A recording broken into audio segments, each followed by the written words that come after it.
Hello ladies and gentlemen, and welcome to part 3 of my critique of Resident Evil 7. Now, we've discussed at length the pros and cons of the writing, be that of the story and characters. Literally something I forgot to mention though in the last part was, you know Zoe, and how if you save Mia, Zoe stays at the house.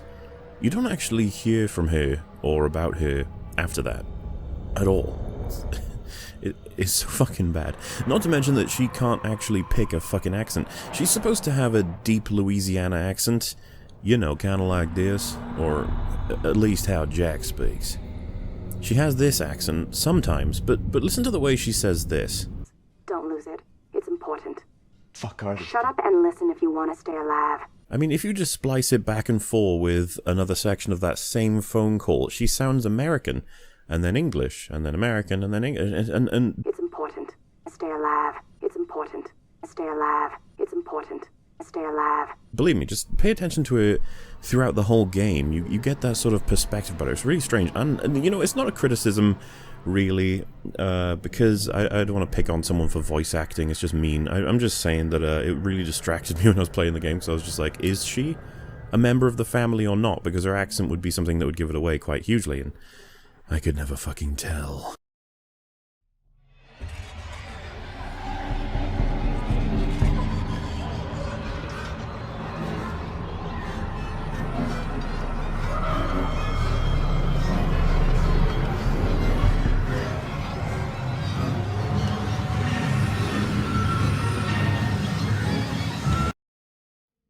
Everything in this game looks fantastic.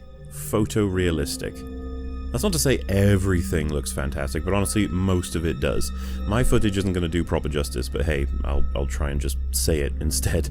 The opening shows us a muddied, rotting forest with a derelict house nestled in its center.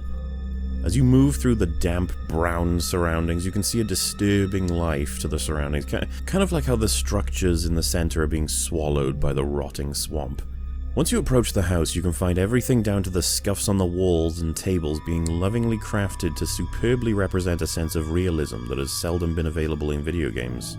We can see cracks, dirt, hairs, mold, reflections, creases, stretches, stains, spills, with relevant colors and shadows to represent a rotting, derelict, and potentially inhabited house. We then move through the old house and the greenhouse with similar attention to detail, but much less in terms of environmental storytelling, and finally to the party area of the game where there is significantly less attention to detail. Once you move out of the house and into the ship, the visuals aren't terrible, they're simply forgetful. The ship is almost entirely one color, and the pieces of information you can find all point to adding to a story that is rather confusing to understand. Also, the overabundance of what look to be emergency remote bombs are laughably inexplicable narratively. Once you enter the mines, what made the game such an incredibly atmospheric experience is now lost, and we have a series of caves with the spamming of one enemy that was once quite terrifying, but now kinda just laughable. The visuals in Resident Evil 7 combined with the atmosphere had me on edge, to the point where I could even start seeing things where there was nothing. There were two main moments in the game where the tension was racked to its highest for me, and the first was opening the door to Mia. Why is this scene so scary to me? Let's run it down. At this point I was heavily invested and raring to go with this game. I was introduced to this incredibly realistic and detailed house. I knew that it was going to lead to madness, but I wasn't sure how. I had seen the footage that showed violence and a sense that there are enemies lurking in the shadows, but there was more to it. The thing that really set me in an off mood was the moment Mia said, "We're gonna be a family, now that you're here." I felt alone and very unsafe. Once she was apparently abducted, I felt like we were about to enter into where shit really hit the fan. The knocking on the door was enough to stop me from getting any closer. But this, all of this, culminating to this small set piece of terror, hit me stone cold. The combination of lighting, ambience, heavy breathing, looking down into the darkness, and the absolute fear of the unknown. Seriously, this was coloring my experience. There's also a small thing that happened for me on one of my future playthroughs. If the lightning in the background is timed just right, it illuminates the stairs and shows you this. This is some scary shit. The second more atmospheric and terrifying experience was easily the little girl's series of rooms. Now we already once again have the fear of the unknown working very strongly in this game. The hyperrealism binding you to the environment, the subtle atmospheric sounds, the sheer detail in everything that was building to a payoff that I simply was afraid of. It was all so quiet, so dark, and yet so innocent. A room filled with children's drawings, toys, and small moments implying something is very wrong. I moved through it on my first playthrough so damn slowly, trying to pick up on the first sign of danger, and the second that I had what I wanted, I bolted out of there. And I must commend the dev team for spawning creatures in a way that allows you to flee from them, but makes you feel as though you're not quite able to. That sense of panic is so strong, the whole sequence is just horrifying. So moving on about the atmosphere, lighting is incredibly important. In Amnesia, it was your lifeline. In its own way, you were set to control the amount as you move through the game, and that became a game mechanic. The developers went for a different approach with Resident Evil 7. We can see several sequences where the lights are less effective than other times, and it's tweaked slowly so as to not distract you too much.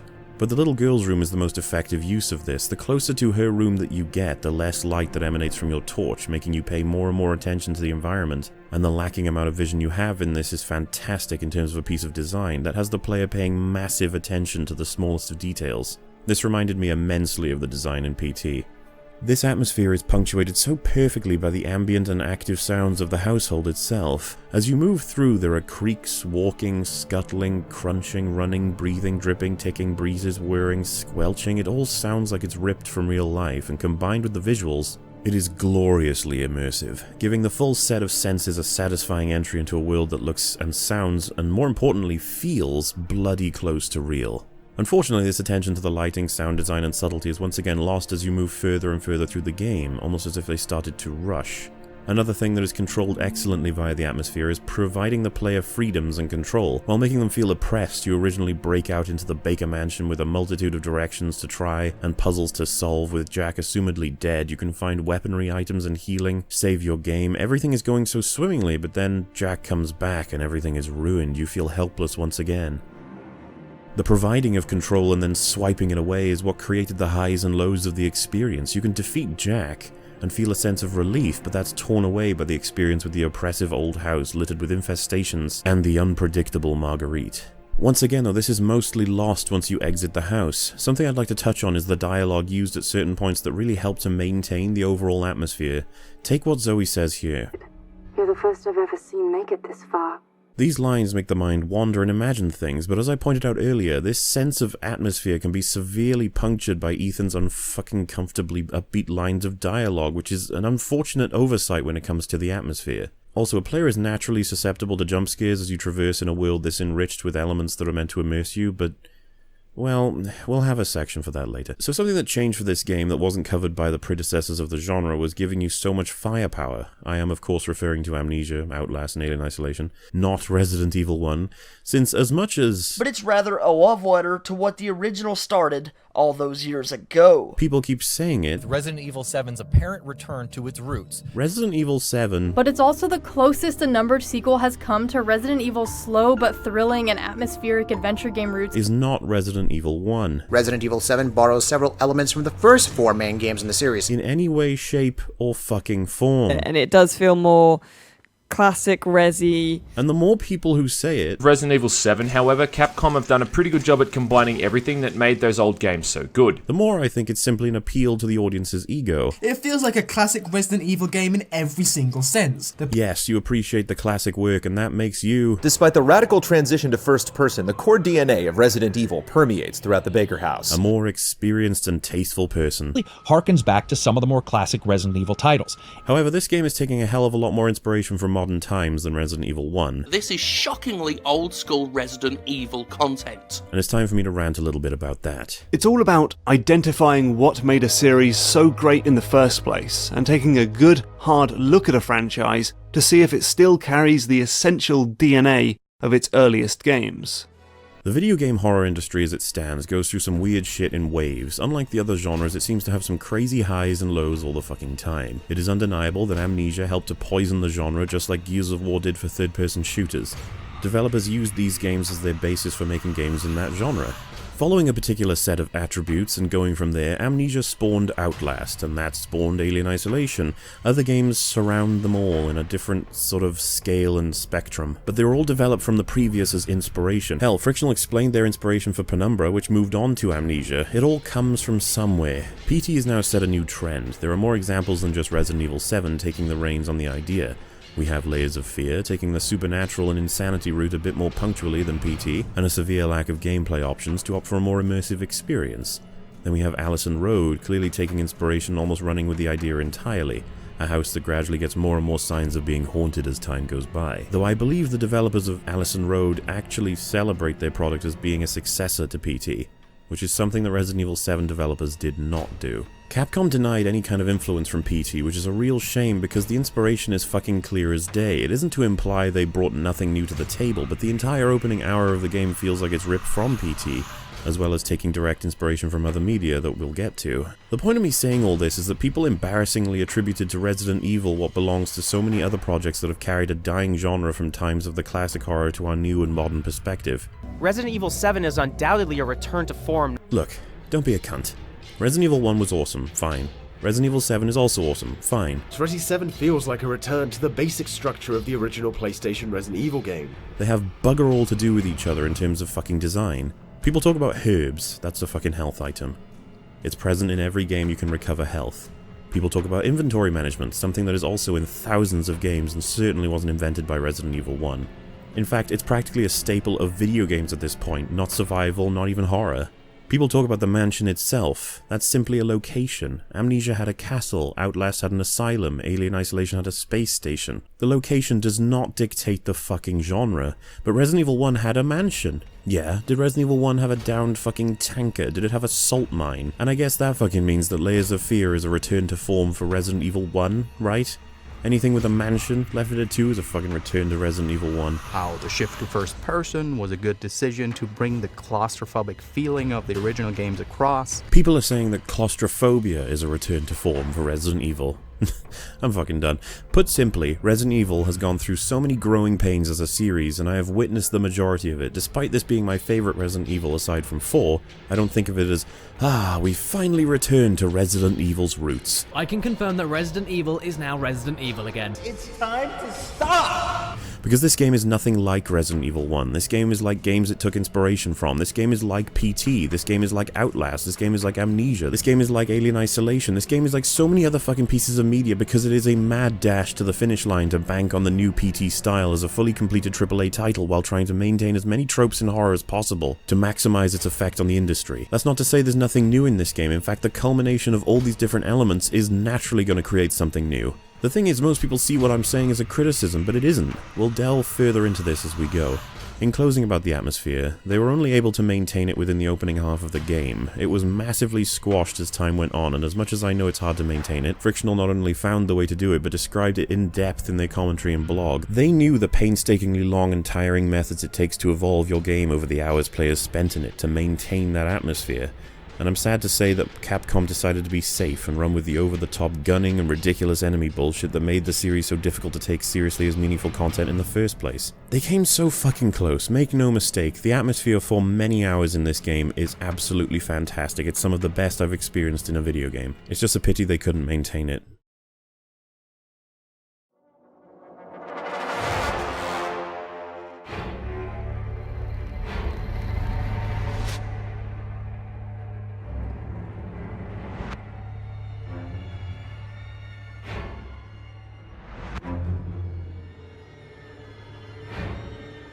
Well, gosh darn, here we are. Let's get stuck in, shall we? The game controls just as well as you would imagine at this point, with so many iterations of walking simulators being so popular. The game introduces you to the ideas of paying attention to the environment, and items can be picked up and examined. Something I appreciated looking back is the second item you find that's interactable is Mia's bag.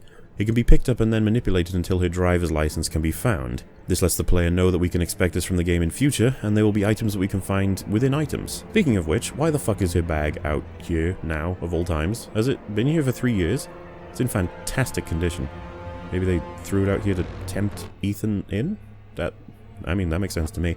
So we have the basic walking around and searching while maintaining a sense of what our health and inventory is. Then we jump into some combat with Mia. Combat is basically you strike with a light attack or a heavy attack and you can block. This changes based on the weapon you're holding. This was a very important subversion of expectation. Now, we've always known ourselves to be a helpless victim in this genre, and the game is giving us a weapon to fight back that just so happens to be right next to you the moment you need it, and if you don't pick it up, it picks it up for you. Writing. Anyway, this makes for an invigorating sequence all the way to Mia cutting off your hand with a chainsaw, though the game makes players feel as though they may have screwed up at this point, considering you get several prompts to defend yourself. The really disappointing thing is that all of this is scripted, and choosing to do nothing has no repercussions. The footage you're seeing is of me going through the whole sequence without pressing a single button, aside of course when later you have to kill Mia yourself. Also disappointingly, picking up Ethan's hand changes nothing. You would think that Mia, knowing that she has the strength to throw you across a room, wouldn't have much trouble defeating Ethan, but whatever, the Mia fight is ridiculously difficult on Madhouse. You need to get every bullet in her head with a couple of strikes from the hatchet as well. This would be okay if not for how janky the fight can be. Check out this footage from me trying to play this fight over a few times. You need to be perfect, using every resource available, block her every attack, use your heals, use your resources, basically be at your best. This is not indicative of the rest of the game. This is the most difficult fight in the game. The next fight that comes close to exhausting you would have to be the Marguerite fight, because Jack provides the weaponry for you. I really don't understand why you would front-load the difficulty in a video game. The rise in tension and difficulty is a staple of video games, especially horror, because it makes for a very satisfying experience. I understand you could argue that this is subverting expectation, but it results in you having a sort of downhill run. Imagine playing Super Meat Boy in reverse. It would be fucking ridiculous. Not to mention that this fight is fucking annoying and goofy. Check out this shit. I prepared by going into the adjacent room when Mia burst in, ran through the boxes and performed a triple attack on me before I was even able to block. This shit isn't fun. It's just hard for the sake of it. Like, seriously, this fight is goofy.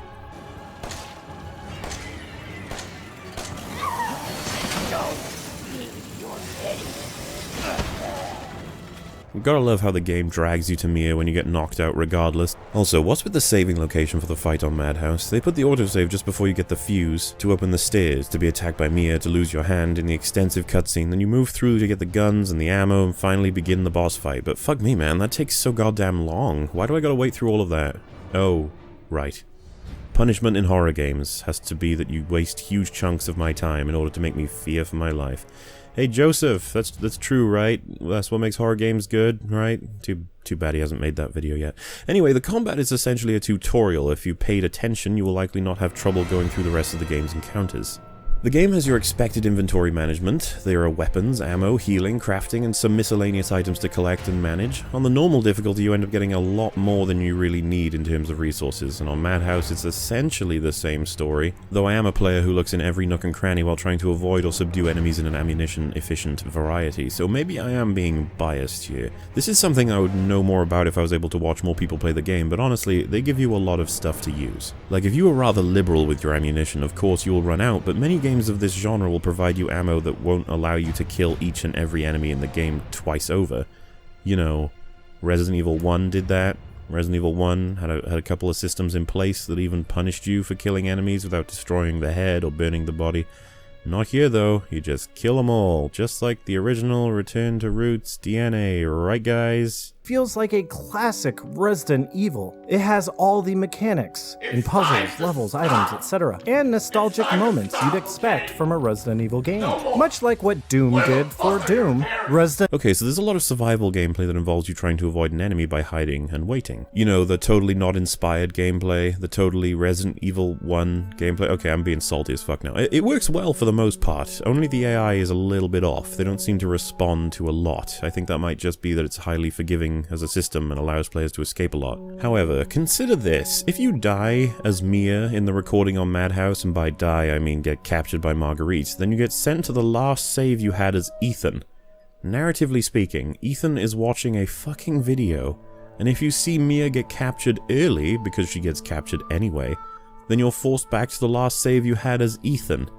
I found this out the hard way, and my god, what a fucking disappointment. Terrible design. Regardless, when I was gathering footage for this series of videos, I left the game on in the background to watch some videos, and you may be able to see what was happening. I had no fucking idea that she passed me this many times. Like, what the fuck?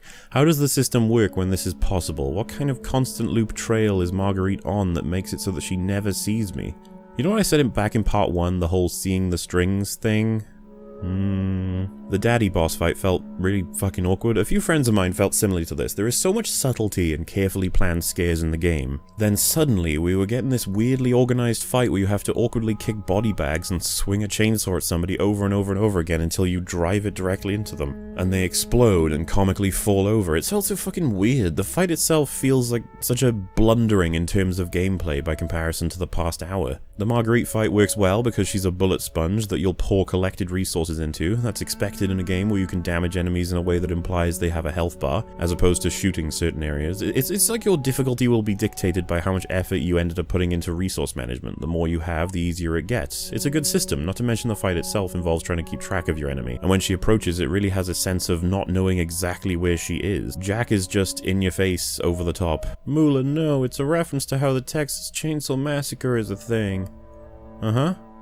Right, but you can't just throw that in when we've been doing Paranormal Activity and the opening of Amnesia this whole time. Why do you think we have genres? Because you don't fucking do everything. Rarely will it work. And there is a clear slamming together of different inspirations in this game, and it simultaneously is really cool while also being kind of awkward and forced. Throughout your average Resident Evil and your average immersive horror game, you pick up things and get descriptions of the item at hand. There's a surprisingly average amount of interactable objects in the game, don't get me wrong, there were a lot, it's just most of them you're only able to pick up and spin, and some had something inside of them. Though mostly not many, and very few had interesting commentary from the protagonist, and even fewer with any kind of interesting depiction of the history of the game itself. There are notes here and there about it, I just wish there was more. I wish we got to see more information on the family, things that would make us feel for them.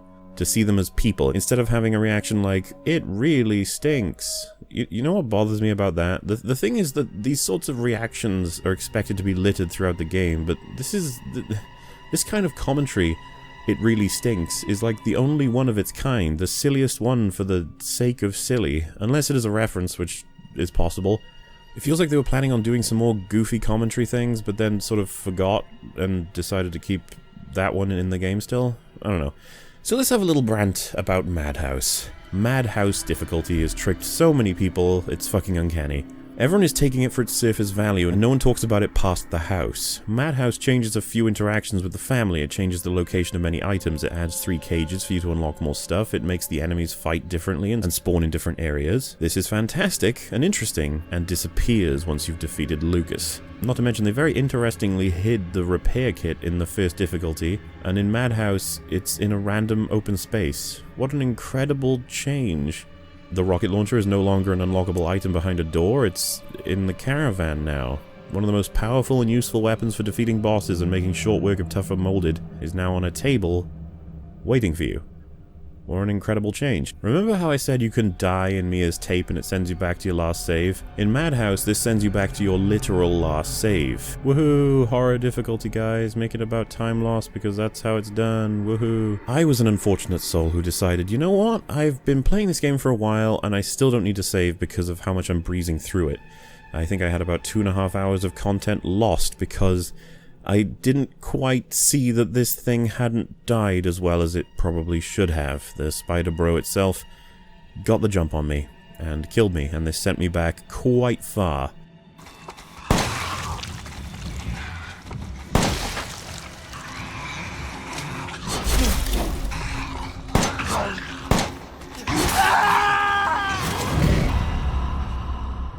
And it makes me sit there and wonder, you know what, does that make the game scarier to me now? That I know that I'll lose that much, you know, time?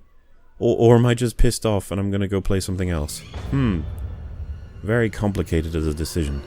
Madhouse is simply unfinished. Once you kill Jack, it won't take too much to realize that nothing else changes. The game runs as it did previously with a botched saving system and stronger enemies, which makes for absolute cancer when you're a fan of atmospheric horror, because you have to go through the motions, killing monster after monster. The item location and enemy placement being changed gets forgotten about. They instead opt to crank up the amount of enemies, which was the issue in the bloody first place. I will likely talk about this more in full later, but basically there's a terrifying prolapse of content the moment you step onto the boat in Resident Evil 7, and it carries over to the Madhouse difficulty as well. So, something also gameplay I want to discuss is that there's a cool interaction that can happen in the game when you're being looked for by Marguerite. You can attack her to the point of her running away from you and that ending the segment of gameplay. That's cool. However, when done in practice, it can sort of provide a little bit of an awkward set of gameplay. I mean, I do have infinite ammo here thanks to completing it on Madhouse, but like, you get a ridiculous amount of burner ammo anyway.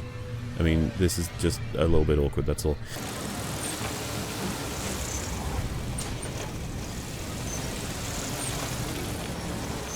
The thing that really pissed me off though is that they spawn creatures to replace her as a threat if you pull it off on Madhouse.